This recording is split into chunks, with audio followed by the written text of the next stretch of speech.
সাবেক প্রধানমন্ত্রী শেখ হাসিনার দুর্নীতিপরায়ণ মন্ত্রী ও এমপিদের মধ্যে শীর্ষে যারা ছিলেন তাদের মধ্যে অন্যতম শামীম ওসমান ও জাহাঙ্গীর কবির নানক। জুলাই বিপ্লবের পর দলের সভাপতি হাসিনার মতো তারাও দেশ ছেড়ে পালিয়ে যান। শেখ হাসিনা অফিসিয়ালি ভারতে আশ্রয় নিলেও নানক ও শামীম ওসমানের অবস্থান নিয়ে গণমাধ্যমে এক এক সময় এক এক রকম খবর আসে।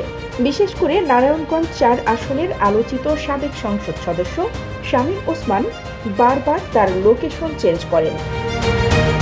খেলা হবে সুপারহিট ডায়লগের জন্মদাতা শামীমকে কখনো আজমির শরীফ, কখনো বোরখা পরা নারীসহ দুবাইয়ের বিলাসবহুল শপিং মলে, আবার সর্বশেষ তাকে হাজী সাহেবের বেশে দেখা যায়। পরে ফ্যাক্ট চেক অবশ্য বলেছে ছবিটি বানানো।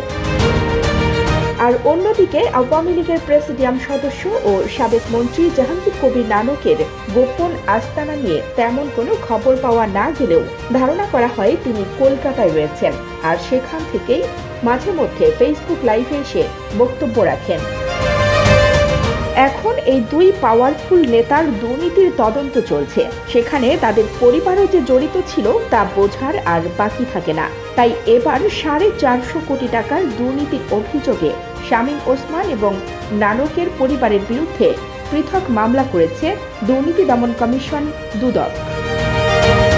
15 জানুয়ারি দুদকের ঢাকা ও নারায়ণগঞ্জের জেলা কার্যালয়ে মামলাগুলো দায়ের করা হয়। দুদক মহাপরিচালক মোহাম্মদ আক্তার হোসেন মামলার বিষয়টি নিশ্চিত করেছেন। প্রথম মামলায় সাবেক সংসদ সদস্য শামীম ওসমানের সঙ্গে তার স্ত্রী ও কে টেলিকমিউনিকেশনস লিমিটেডের চেয়ারম্যান সালমা ওসমান এবং প্রতিষ্ঠানের এমডি তানভীর আহমেদকে আসামি করা হয়েছে।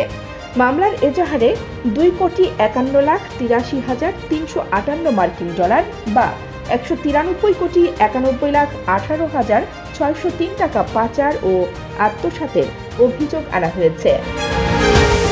অন্যদিকে দ্বিতীয় মামলায় জাহাঙ্গীর কবির নানক, তার স্ত্রী ও রাতুল টেলিকমের চেয়ারম্যান সৈয়দা আরজুমান বানু, তার মেয়ে ও ওই প্রতিষ্ঠানের পরিচালক এস আমরিন রাখিকে আসামি করা হয়েছে।